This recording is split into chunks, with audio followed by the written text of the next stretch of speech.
Well, welcome, everyone. We'll get started in just a moment. As folks are getting connected, I see the number of attendees jumping around right now. We do have just a brief 2-question poll that we're going to launch just to help us get a sense of who's joining us for the conversation today. So while we're waiting for a few more people to get logged in, we take a moment and just answer those 2 questions for us.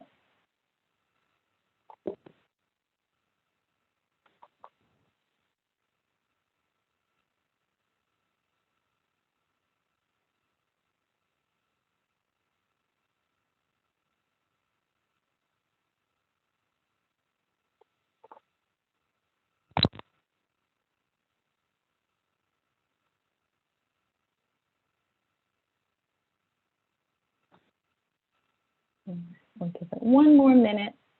Like we've gotten about a little over half of you.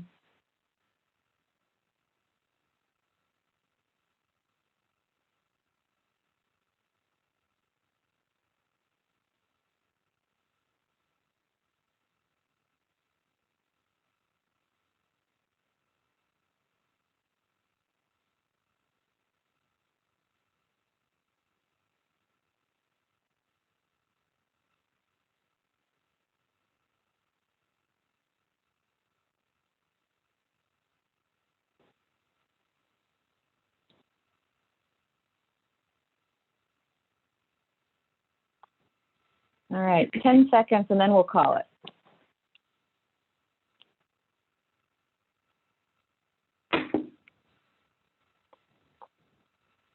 All right.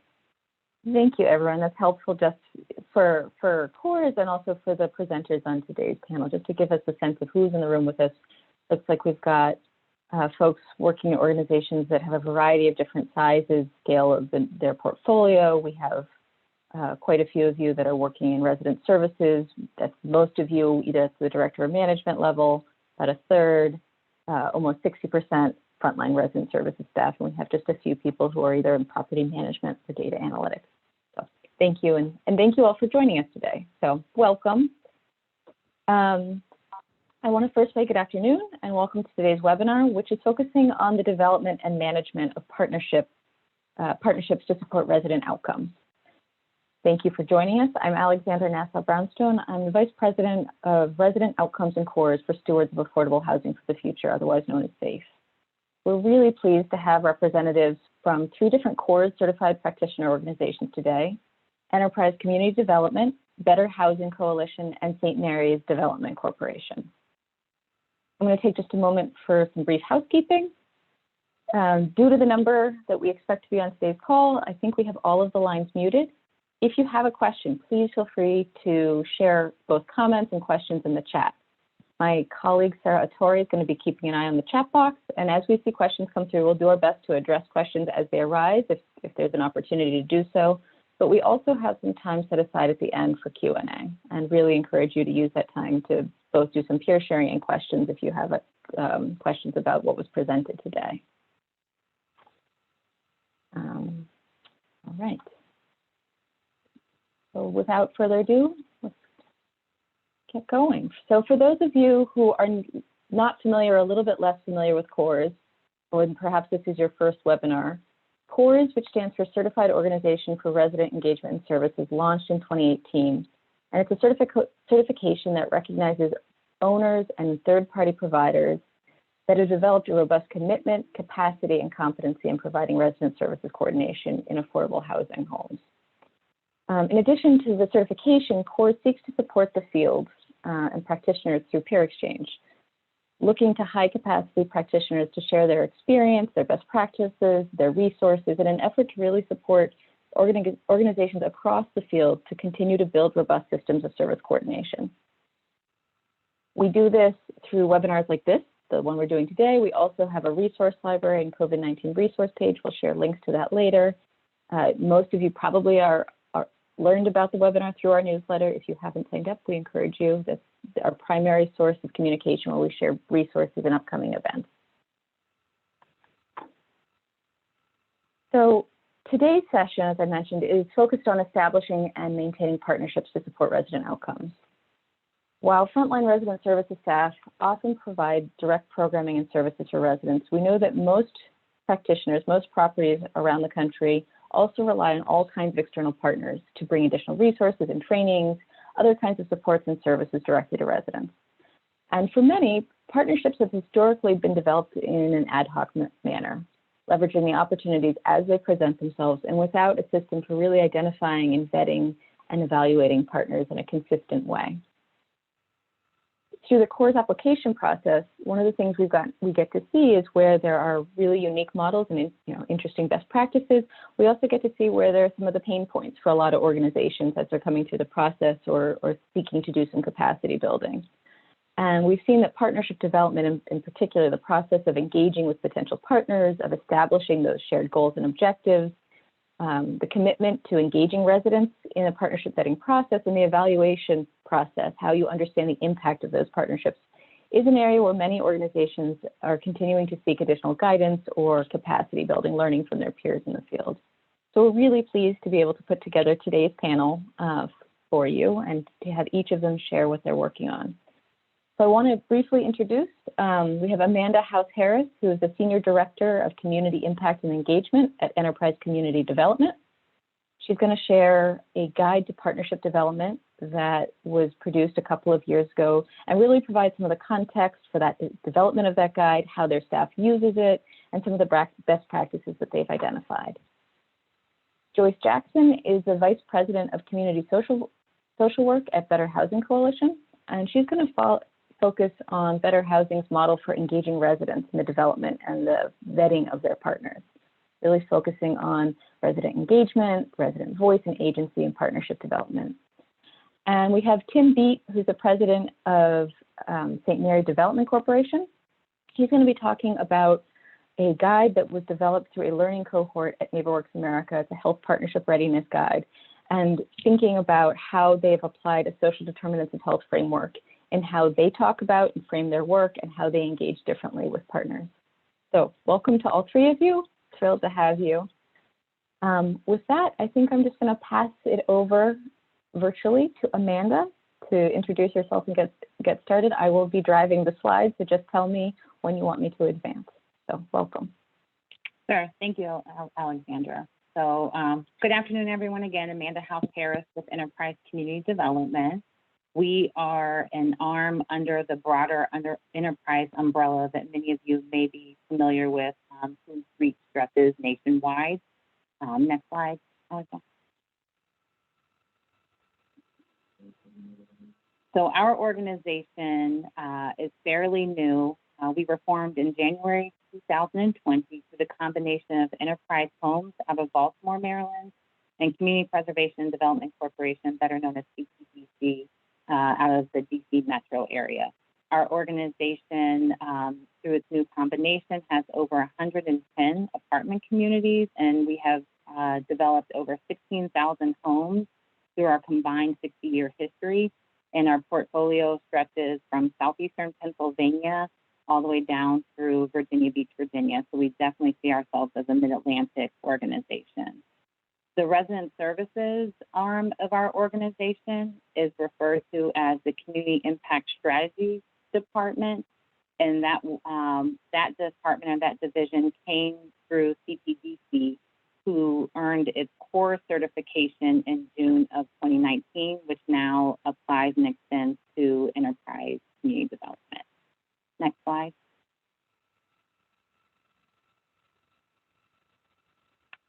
So our organization has a guide to partnership management, which is available on the CORES website, and I believe will also be popped into the chat as well.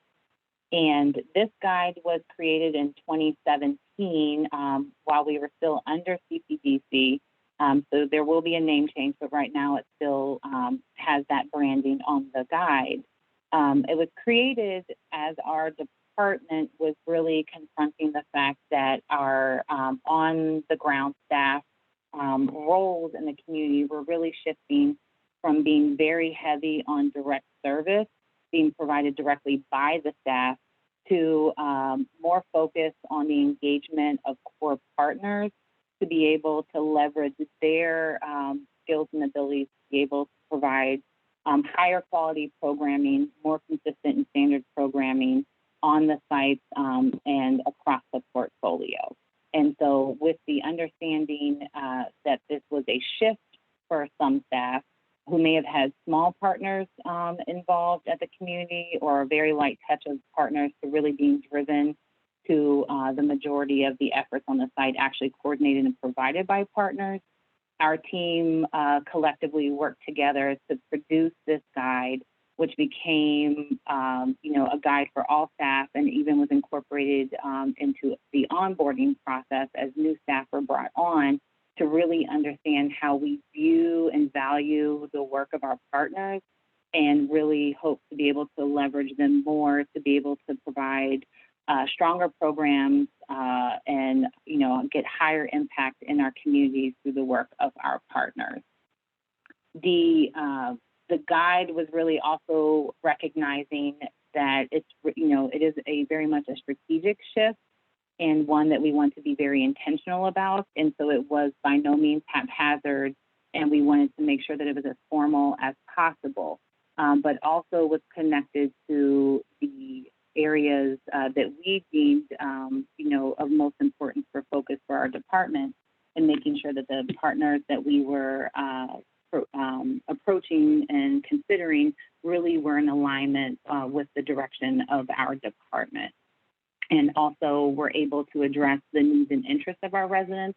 So that way there was good connections there, as opposed to, which I think many of us have all been in the experience at some point in time, where we find a great partner, looks great, and then we get them in on site and it's just a miss. And so we really wanted to be able to think about what that actual vetting process is, and be more intentional about it. So by the time we're actually bringing these partners on site, then we're off the ground running, as opposed to feeling like we're going back to the drawing board. The approach also helped us, build efficiencies and ideally increase the effectiveness within our department, because as we're standardizing the type of data that would be collected by the partners, the consistency in which that would be reported to the management team within the department, then allowed us to be able to really analyze the impact that we were having, and also allow us to be able to, revisit on a quarterly basis the word is escaping me, but essentially the effectiveness of the partner. So that way we're not going through a 2-year process where we finally decide to sever ties because it's not working in the way that we had envisioned. This, in terms of kind of scope, I think it's appropriate to call out, when we were in the midst of this process, at the end of 2017, we had over 50 partnership agreements that were formalized with 36 organizations. So just in terms of kind of, a little bit of a glimpse into the size of this, that definitely presented the need to be able to standardize this and get this into a package for staff, just because of the scope and the size. And that's where we were in 2017. And we definitely understood that kind of load of partners was going to be growing. Next slide.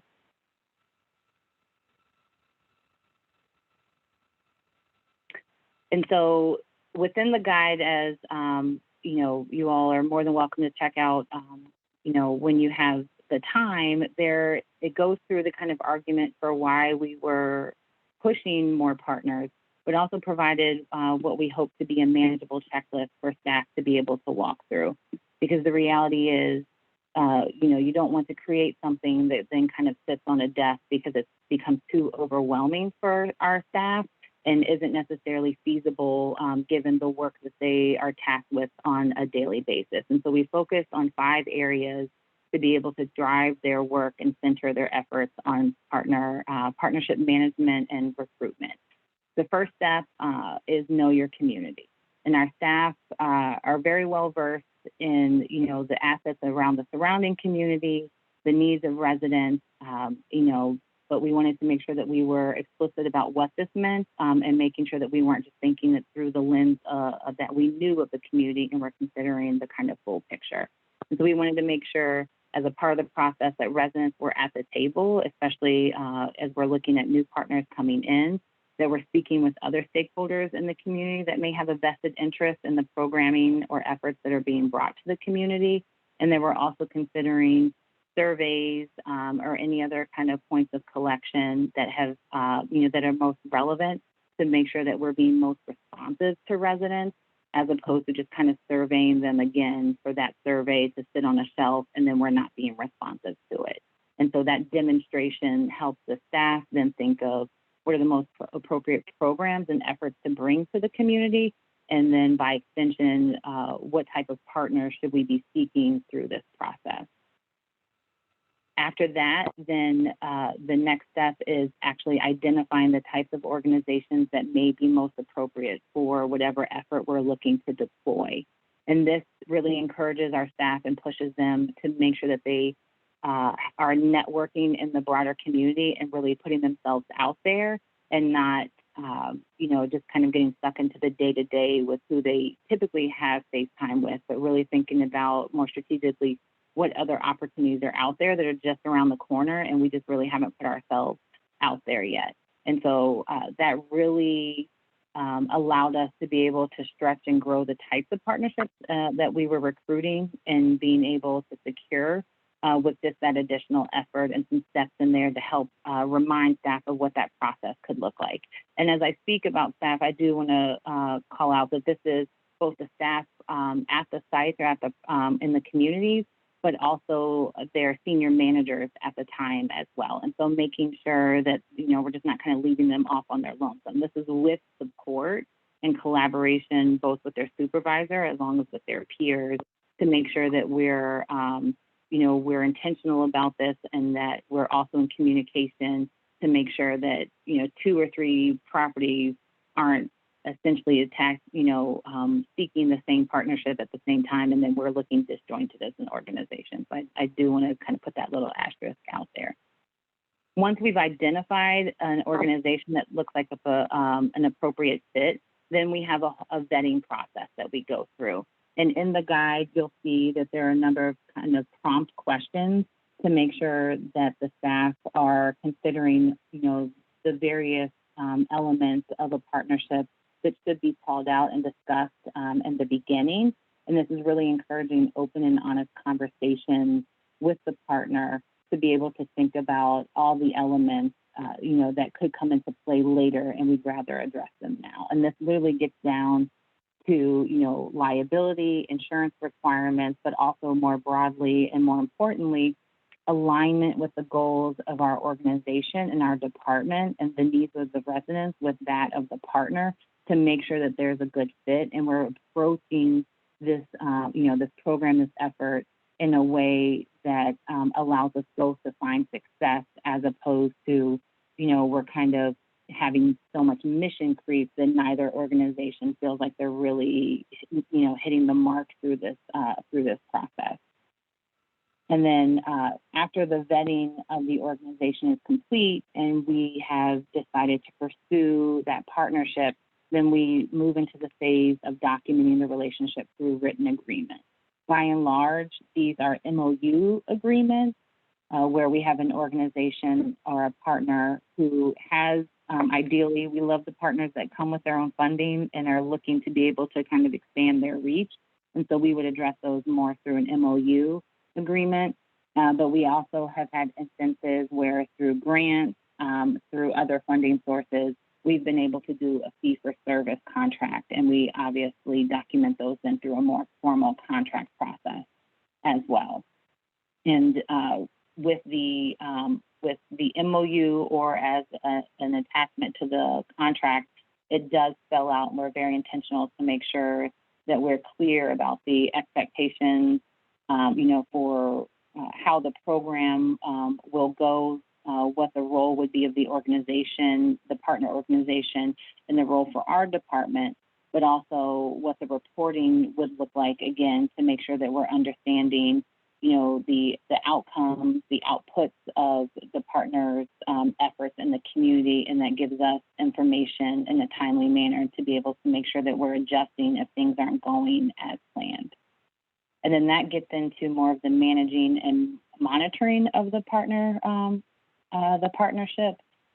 That is also spelled out in the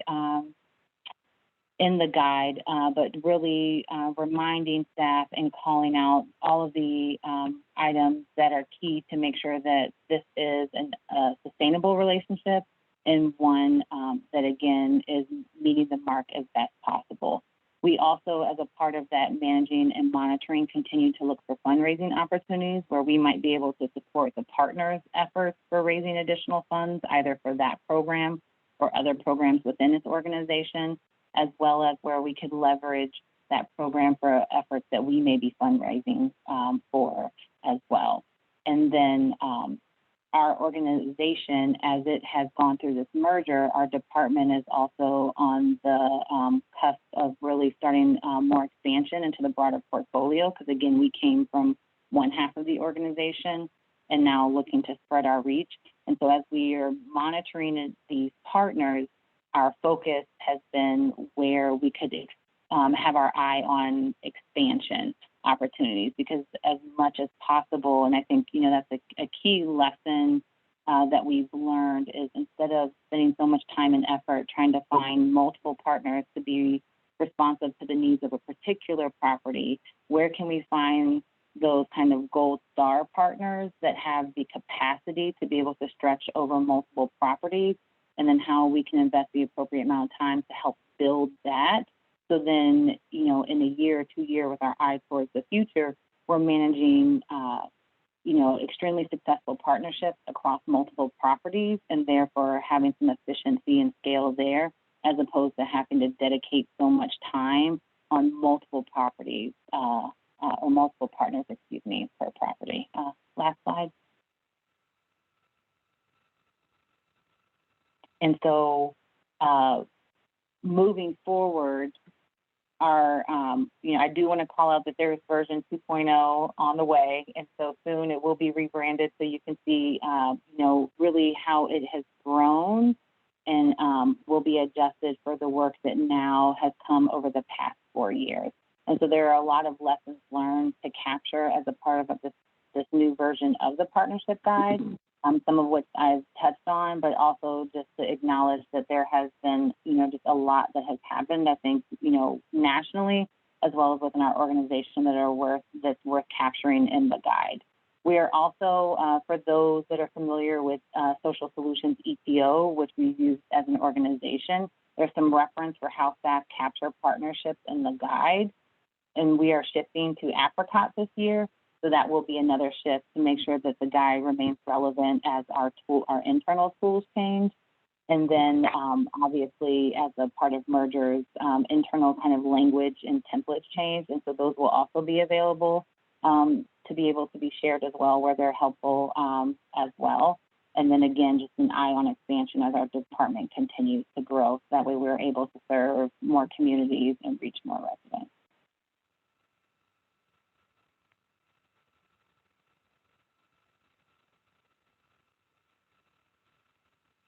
Thanks so much, Amanda. That was great.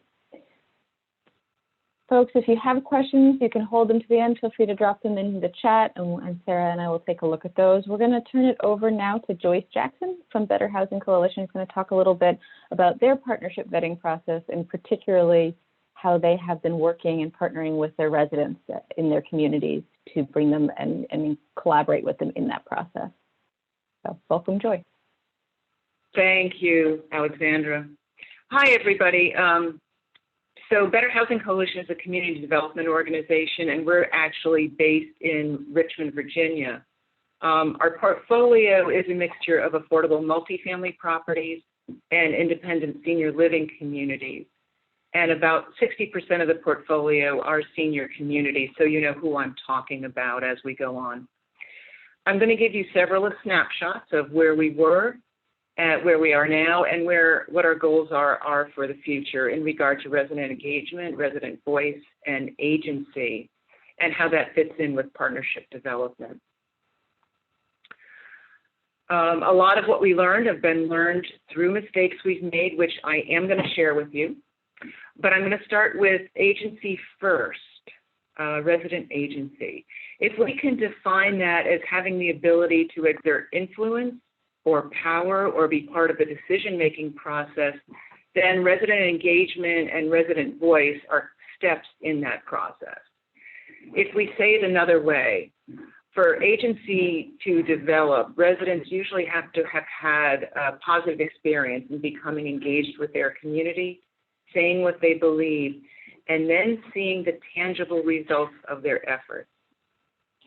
When residents have those experiences over time, they begin to feel as if they can make a difference, that they will be heard, that they can and have a right to be part of the process. I would add the one caveat is that we all have to be organizationally ready for them to be part of the decision-making process. And done genuinely, that requires work across the organization. But that is not on the agenda for today. Most of what we've learned in the engagement area has developed over time while we worked to create long-term relationships with individuals as well as with our communities as a whole. For us, people come and pay attention to communications because of the subject matter, of course, but a lot of the time it's because of the relationships that we have with them. So staying connected is really critical for us in our practice. While we have seen resident councils wax and wane and take different shapes over time, what we did find over time is that residents are usually quite willing to give their opinions about and their ideas about services. So that's exactly where we started. I'm going to be giving examples throughout this, and this one is really just a very simple example that had a big impact. We have regular community meetings, and these are, especially in our senior communities, are well attended.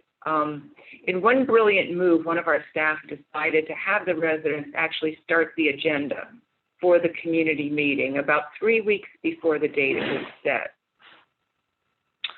As usual, there were a myriad of maintenance-type issues about lights not working or hot and cold air in the halls, that kind of thing.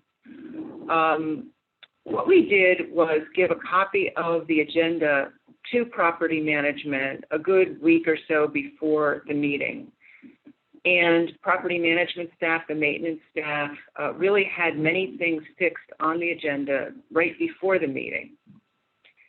So what that did was really make the residents feel that they had actually accomplished something. Property management looked good, maintenance looks good, and the longer-term effect was that those community meetings eventually became the shared responsibility, and it built a different type of relationship between residents and property management. You all know that we all think and process and communicate in a variety of different ways. So, of course, providing various methods of engagement and giving voice to residents becomes really essential. So we use surveys, asking people directly. We use social media. But one of the methods that has been most effective for us are focus groups. For our residents, kind of across the board, that brainstorming seems to feel safer for them because there's no right or wrong answers, and it's fun. So we've used focus groups with everything from program planning for the year to having residents provide input into the organization's strategic plan. Just as the board contributed to the strategic plan, our funders and other stakeholders did. The residents were also invited to view the final product, which was a public exhibition in one of our properties. So they actually could see that their efforts were honored and incorporated into the thinking. Again, that tangible results piece. That was probably our highest level effort. One of the most fascinating projects that we did was the Community Impact Measure Survey for NeighborWorks. Residents were hired, adult and youth residents were hired to be interviewers, and the people they interviewed within our community felt very comfortable talking openly about their experience in the community. What was significant was that because of the way the analysis worked, we were able to report back the community findings. That step again confirmed that the community was heard. And then furthermore, when some of the most important suggestions made by residents were acted on, such as improved lighting in a particular area. Residents began to feel their influence again. I can say that we believe that sharing power and influence with residents really has to be genuine. This example had profound effects on all of us. We were deeply engaged with the children and the youth in our after-school program. We had an opening for a youth worker, and we invited our middle school and high school youth to actually assist with the interviewing process. They designed questions, we helped them with that, but they interviewed the last candidates for positions in the after-school program. We really felt it was important that they be included in the process. As a result of what they came out of the interview with, we did not hire the candidate that we thought we were going to hire. We did the same thing for our workforce development hire. A panel of residents who are currently engaged with Goodwill and another vocational agency interviewed our last two candidates. And again, in this instance, residents conveyed very helpful information, and they knew, of course, that they influenced the hire that was made. Because they realized they had made a difference, they became much more willing to participate in other areas, such as resident council. Going back and focusing specifically on partnerships, one of our learning experiences is what I call uncommon goals. And almost the opposite of what Amanda is, how to make a giant mistake about not having common goals. We engaged with a community gardening group who developed a garden at one of our large family sites. And this involved both adults and children, but eventually it just became a kids' activity. Now on our end, we were totally thrilled with this partnership. The kids were developing relationships with caring adults from outside the community, outside their school and home. The gardeners, much less happy. They could not understand why the residents were not weeding from week to week when they made their visit. So while we actually kept this relationship going for several years, it took us quite a while, this is back some years ago, to kind of figure out that the reason we were kind of so perpetually grumpy with each other was a result of really not finding and expressing our common goals. So that was learning by making a giant mistake. I think how our partnerships get identified contributes to resident agency. Of course, as was mentioned before, staff attend a variety of coalitions and frequently approach people that they think could meet a possible service need. However, we also have invited residents to refer to us community providers that they've been pleased with. That has been very helpful. Of course, community providers and others approach us. Our Agency on Aging actually ran, hopefully will run in the future, 3 friendship cafes on our senior properties. And the first one started because the councilman in the area thought it would be great. But the second one started because a resident at a different property actually just called up the Agency on Aging and got the idea, the executive director on the phone, and told her that we needed a cafe at her property. We obviously went through a vetting process with that again, and a process with the larger community in that building.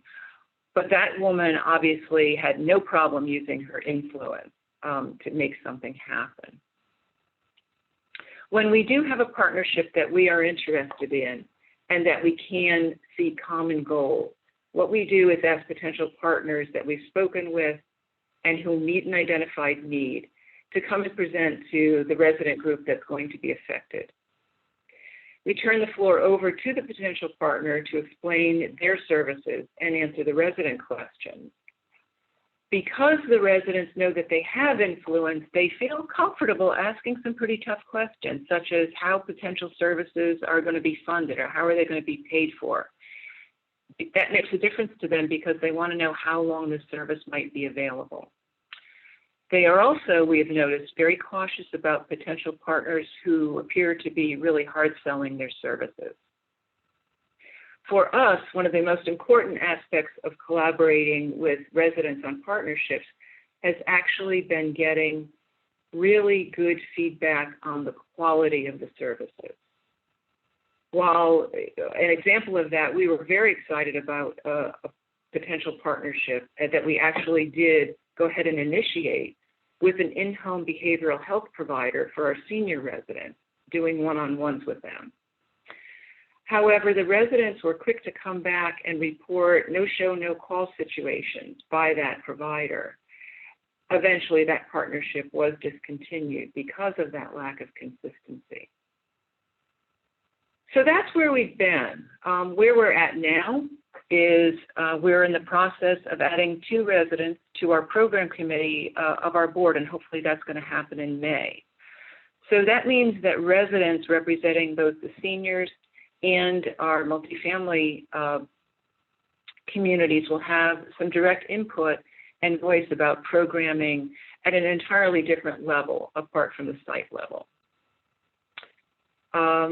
Our goal, what we hope to happen, is actually having residents on our board. We know that other CDCs do that, and that's what we were aiming for. That's going to be a process over time, but we're very excited about that. So hopefully you've heard where we started, how we've traveled, where we've traveled, and what we've learned in trying to take resident engagement and voice and agency and move that forward with partnerships. Thank you. Thank you so much, Joyce. That was terrific and really did a nice job of framing not just the partnership piece that we were talking about specifically today, but this larger conversation that many are having across the field in affordable housing and certainly in resident services of how do we think about really operationalizing this commitment that we all have to be resident-centered, but really to start to unwind some of the processes and the power structures that can feel constraining or that it has been the status quo for so long, and think about how to collaborate and partner with residents differently. So thank you. There was just a quick question before I move on from Troy Linden in the chat, and I'm not sure I understood the question. He asked, how did you pinpoint the agenda writing residents? So I think it was, how did you identify the residents that participated in the agenda setting, the example that you gave earlier on? Yes. That was easy. We didn't. We actually put the agenda out in a public place. This was before the pandemic. So in a public place, and anybody could contribute to that. People usually did write down their apartment number or what have you, but that was not a hard part. Okay, great. All right, so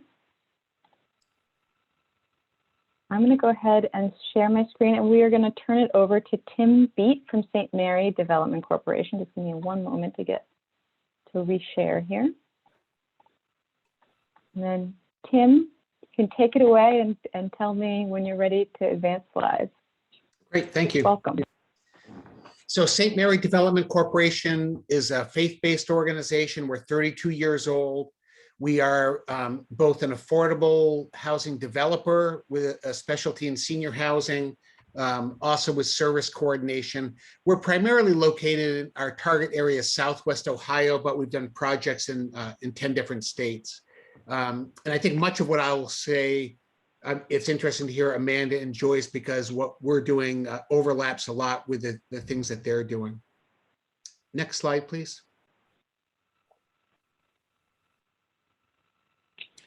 So one of the first things that we learned in looking at healthcare partners was we need to be able to speak their language. Healthcare partners run a very, very different business than the business that we run as a nonprofit. And we looked at the 5 primary social determinants of health categories being economic stability, social and community context, health and healthcare, neighborhood and built environment, which includes housing, and education, which for seniors is not education like, being in the 3rd grade or college, but more education around understanding healthcare, for example, or having the knowledge they need to navigate their own lives.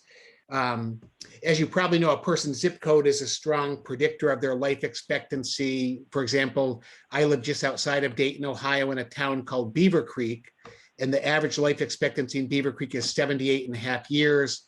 Just a 20-minute drive away in West Dayton, where St. Mary provides affordable apartments for seniors, the average life expectancy is 67.7 years, or a 16% difference, which is just huge.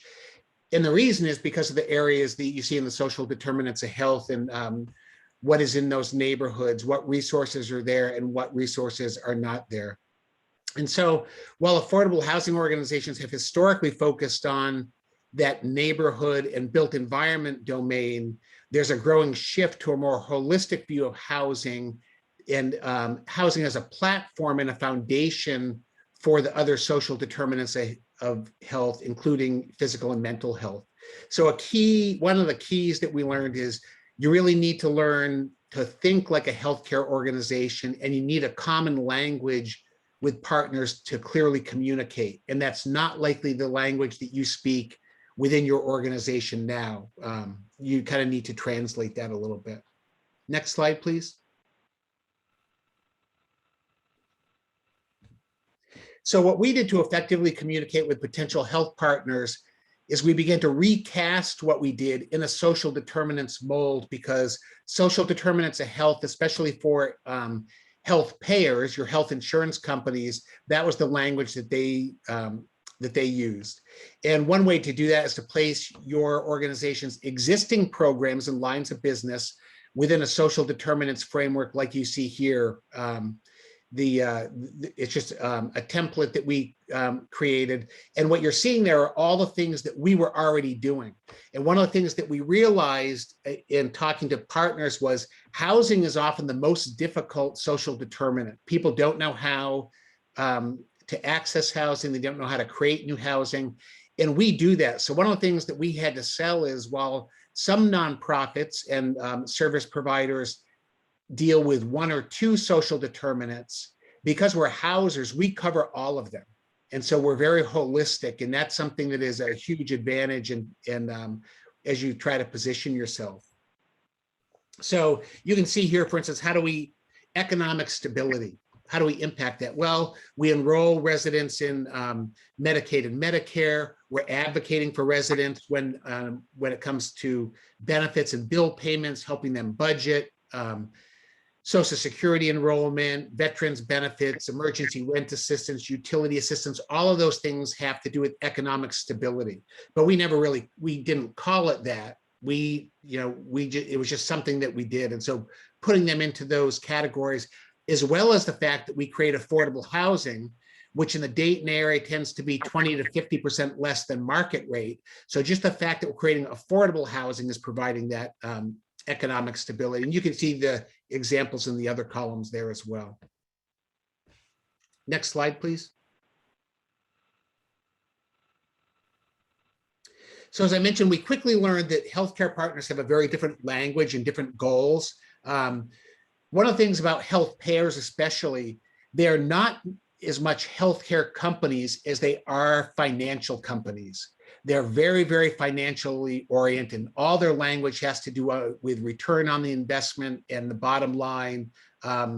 They're very risk averse. It's a very risky business. And so we put together kind of a short elevator pitch focusing on social determinants of health that you see here. And I just want to highlight, you can read it, but a couple phrases in there and why they were hot buttons for healthcare partners. So leading off with social determinants of health got their attention because that was their language. The fact that we build affordable housing is a hot button for them because they don't do that and they know there's a shortage of it. The fact that we connect residents to services that sustain their housing and their health is big to them because they know if they have a resident or a insurance member that becomes homeless, that's very, very expensive to them. And the fact that we cover all the social determinant areas And then getting into things like how many residents do we serve? Is it significant enough? And that we're allowing our residents to age in place for longer. They're seeing all those things in financial terms. Age in place means less skilled care, means more money to their bottom line. And so as we started to talk in this way, what we found is we could get in the door quicker. When we just talked about the way we did in the past about our organization, they didn't know what to make of it. They didn't know, they couldn't see that direct connection. Next slide, please.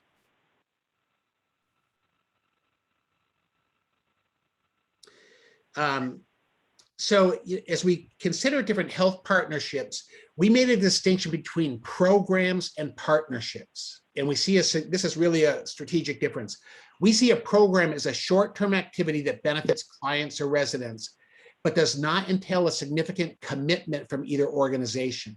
Most of what our service coordinators do are programmatic. They're very important, but they're different from a partnership. So an example of a program is having a healthcare organization offer free blood pressure screenings at a property once a month. We would consider a program.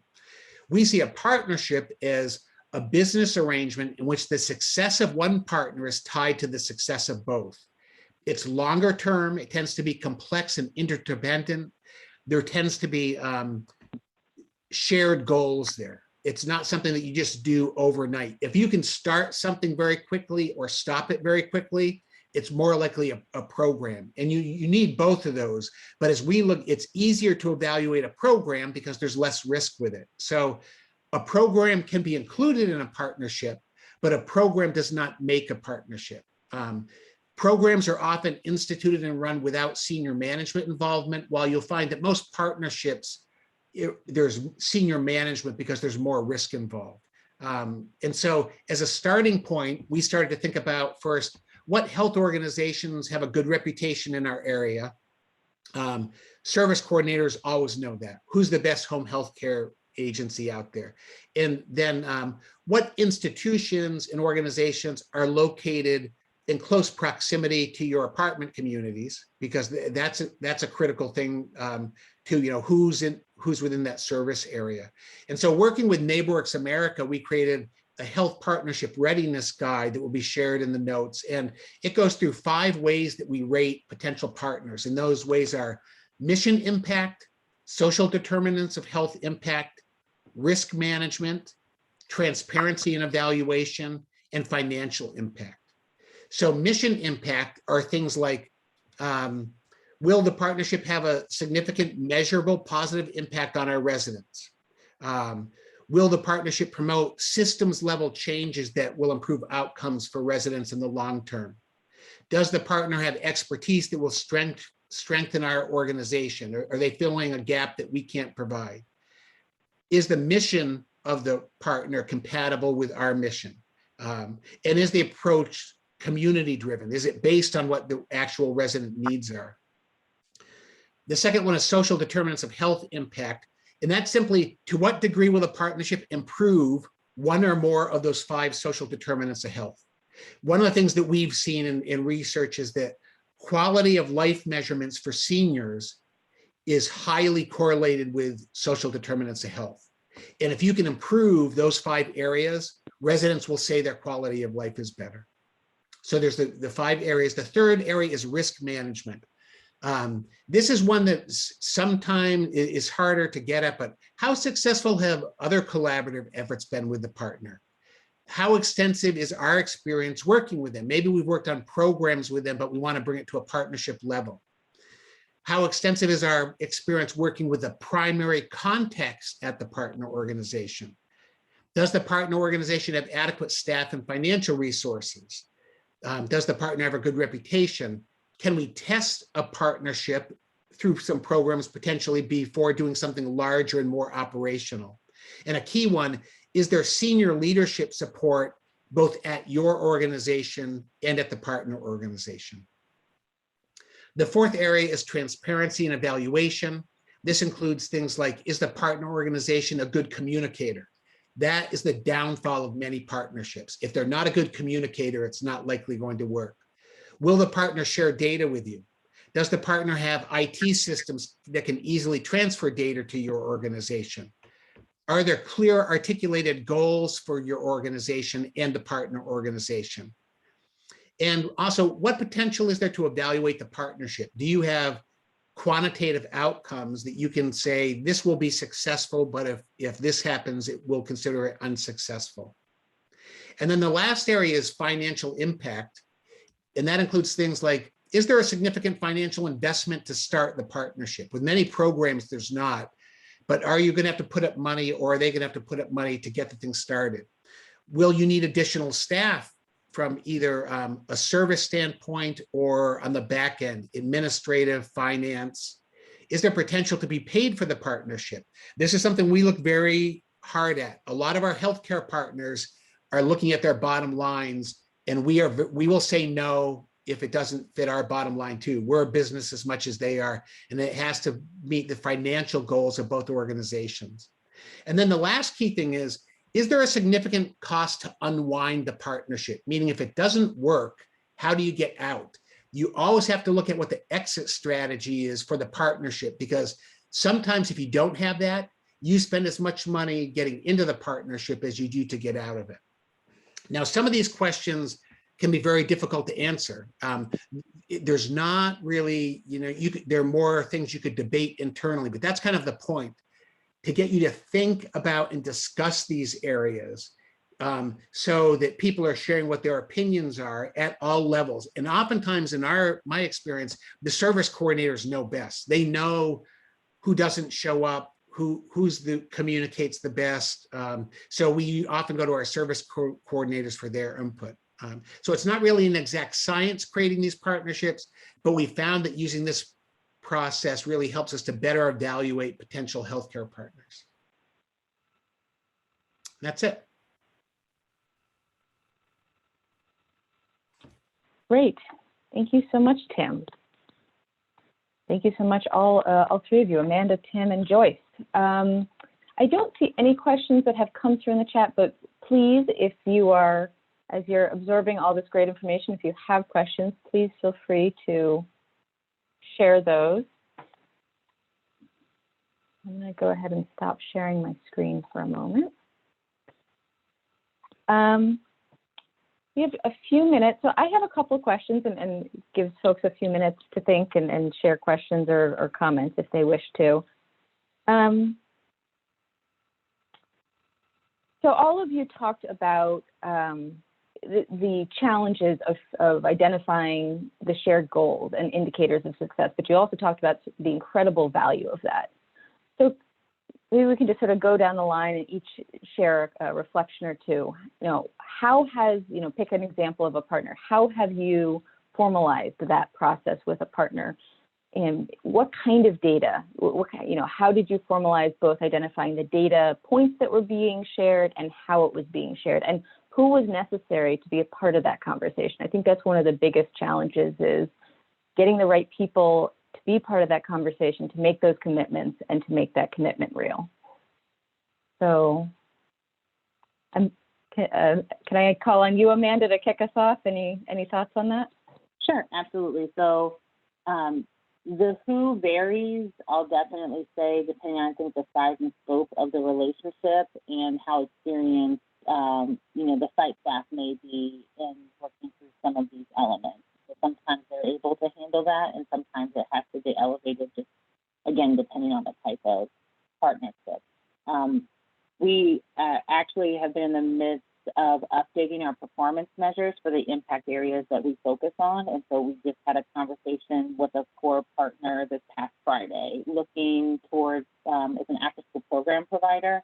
And we're hoping to be able to expand their reach and add some more communities, but also to refine some of the data that we're receiving. And so, just as a part of the conversation, we mentioned the new measures, how we see them connecting with what the data is that we're currently receiving from them, and then, what refinement points we would like for them to be able to report on, and how we can help them as well as a part of that. We have lessons learned from other programs, and so we were offering that as an opportunity if it was something they hadn't thought through yet.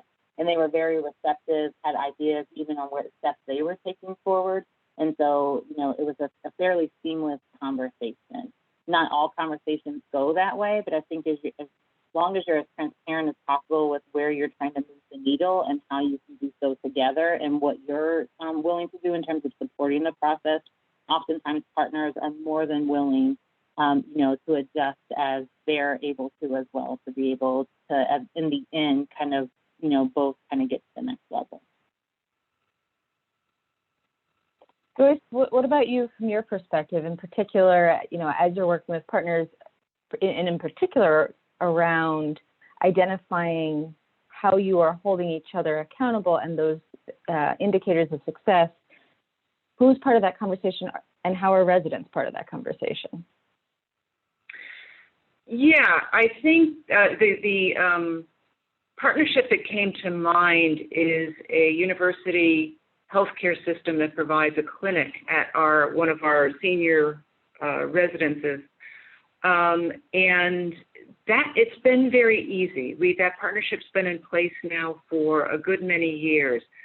Outside of the university context, you know, because they have a whole bunch of regulations that they have to follow. The actual practitioners, the people that were responsible for the program, it was a very open discussion, as Amanda alluded to.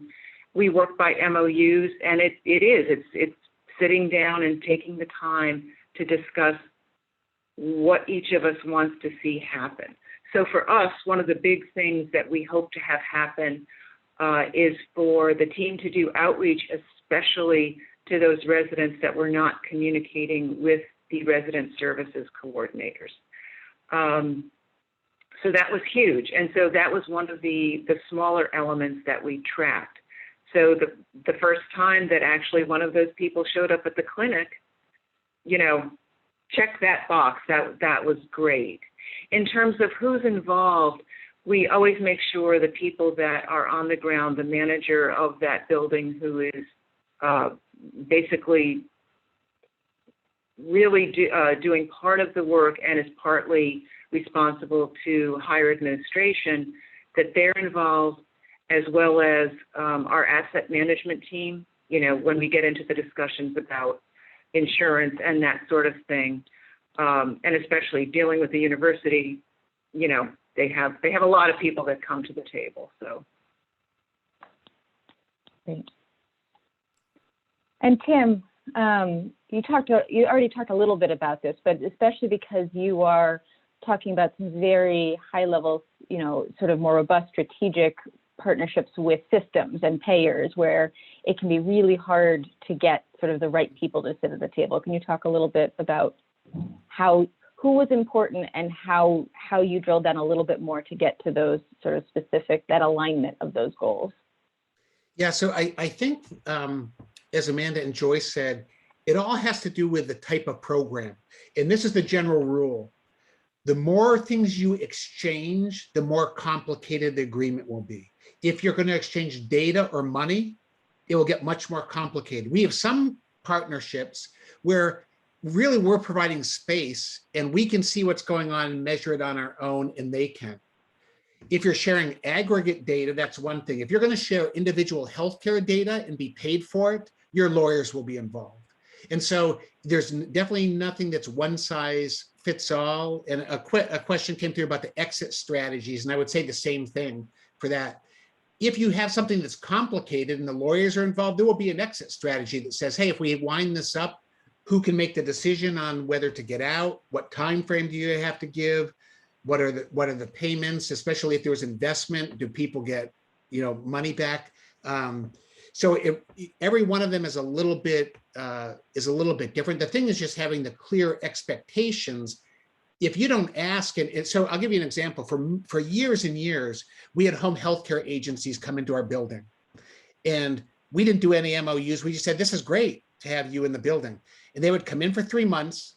They wouldn't get enough market share of the building, and they would leave, and the residents would be disappointed.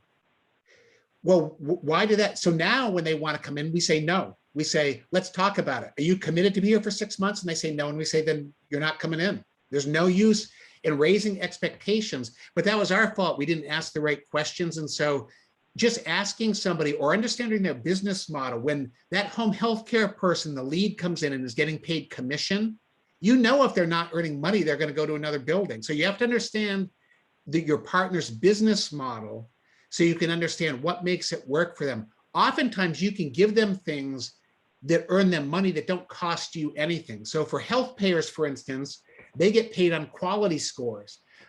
So if they know, for instance, that Mrs. Smith got her flu shot, that data earns them money.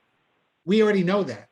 So if we can exchange the data like that, there's things, but it's not one size fits all. You really, that's why we have that long list in those 5 categories. You really have to go through all of them to be able to make a determination on what would be in that agreement. Or we do a lot of MOUs too. I'd prefer that everything be an MOU. It's easier, but there are times when you have to get the lawyers involved.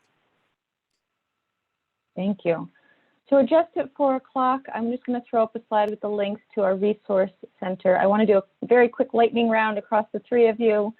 Quick question from Nina asking about MOU templates. You all use them, I think. Can you just sort of confirm, yes, we use a template? Quickly, do you allow people to edit those templates? Do you use other partner templates too? Amanda, let's go start with you. Yes, we do editing with conversation, depending on what's most appropriate and what's up for discussion. And we are also open to executing templates from other organizations. Thank you. Joyce. Ditto. What does Better Housing do? Ditto. Yeah, it's the same for us too. It's, you know, it's the MOU is really to have that conversation to see what's out there. But, you know, most of our MOUs say, as long as funding is available. And so, you know, it's most of them are kind of like, as long as we both agree this is a good idea, but it's easy to get out. So, you know, if we can make a phone call and be out of it. So if it was longer than that, then you would wonder more. But it's hard to hold somebody accountable when you're not giving them anything and they're not, you know, it's has to be mutually beneficial. All right, well, that brings us to time. I want to thank you all. Thank you, Amanda, Tim, and Joyce for sharing your experience and expertise with all of us. Thank you to all the participants. This has been recorded. Once we go through it, make sure that everything's in good shape. We'll get it posted up onto the website later this week. And please stay in touch. If you have questions about any of the material that was shared today, get in touch. Also, please send us a note. Let us know if there are future topics that would be of interest. We're doing these as quarterly webinars. The goal is to provide resources and capacity building to all of you. So we want to hear from all of you. And so thank you all and have a great afternoon.